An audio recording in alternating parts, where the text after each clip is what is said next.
थोड़ा अलग तरह का डायलिसिस करना पड़ेगा, उनको स्लेट डायलिसिस कहते हैं। अपना जो मरीज़ है उसको एक स्लो डायलिसिस लगने वाला है। बहुत मुमकिन है कि चीज़ें बेहतर हो पाएंगी। जब तक भी डायलिसिस की ज़रूरत है तब तक हम उनको नासिक में रखेंगे। और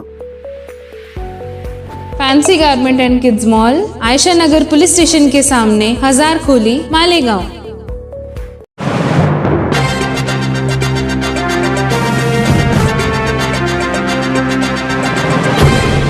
देखते रहिए the prime news Abdul Rahman के साथ। पिछले दिनों मछली बाजार में आपसी तनाज़ा में हुए फायरिंग के नतीजे में शदीद तौर पर जख्मी हुए शफीक अहमद मोहम्मद यूसुफ, जिन्हें इलाज की गरज से शिफा हॉस्पिटल में दाखिल किया गया था, जहां 2 रोज कबल 5 से 6 माहिर डॉक्टरों की टीम ने ऑपरेशन किया था। 5 घंटा चले इस ऑपरेशन के बाद भी मरीज शफीक ड्राइवर की हालत में कोई सुधार होता नजर नहीं आया, जिसके बाद आज रात तकरीबन 10:15 बजे के आसपास उन्हें नासिक के सनफ्लावर हॉस्पिटल में डायलिसिस की गरज से भेज दिया गया है। उनका इलाज करने वाले डॉक्टर इस्माइल का कहना है कि बीते 2 दिनों में खातिर ख्वाह नतायज सामने नहीं आ पाए हैं और उनकी हालत बदस्तूर तशवीशनाक बनी हुई है। गोली से उनकी दोनों किडनियां मुतासिर हुई है, जिससे पेशाब रुका हुआ है, जो खून में शामिल होकर इन्फेक्शन पैदा कर सकता है। शफीक ड्राइवर को डायलिसिस की खास टेक्निक स्लो डायलिसिस की जरूरत है, जो मालेगांव में होना मुमकिन नहीं है, इसलिए उन्हें नासिक के सनफ्लावर हॉस्पिटल भेजने का फैसला किया गया है।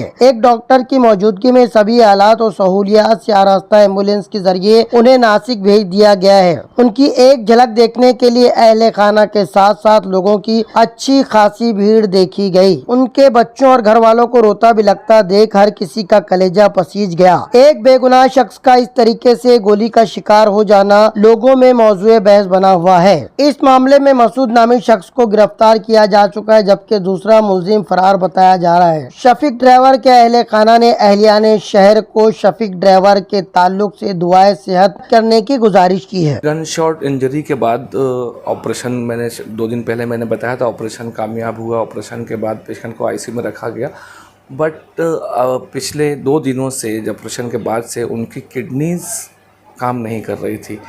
उसकी 2 वजह हो सकती थी कि एक तो जो गोली लगी थी वो उनके दोनों किडनियों के आर पार हुई थी, उसी की सर्जरी की गई थी। उसके बाद जो है ब्लड प्रेशर कम था, इसलिए पेशाब नहीं हो पा रही थी।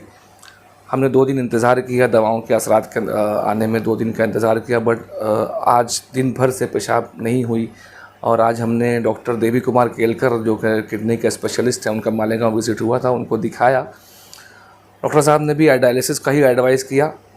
तो डायलिसिस के लिए हमने उनको एक नेफ्रोलॉजिस्ट डॉक्टर जयेश वाघुलदे, जो कि सनफ्लावर हॉस्पिटल में नासिक में प्रैक्टिस करते हैं, मालेगांव विज़िट भी करते हैं, उनसे बात करके उनको लूप में लेकर के उनको सारी कंडीशन बताई। तो उन्होंने कहा कि आप पेशेंट को भेज दीजिए नासिक। हम उनका ये थोड़ा अलग तरह का डायलिसिस करना पड़ेगा, उनको स्लेट डायलिसिस कहते हैं।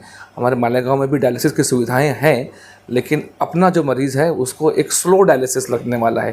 तो वो स्लो डायलिसिस की सुविधा जो है वो नासिक में अवेलेबल है डॉक्टर वाघुलदे के पास, इसलिए हमने पेशेंट को नासिक में अभी 10-15 मिनट पहले शिफ्ट किया है।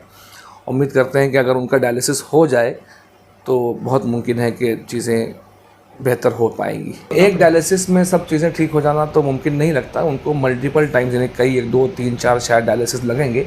तो जब तक भी डायलिसिस की ज़रूरत है तब तक हम उनको नासिक में रखेंगे, और जैसे ही डायलिसिस की नौबत ख़त्म होगी हम उनको वापस शिफा हॉस्पिटल में मुंतकिल कर लेंगे।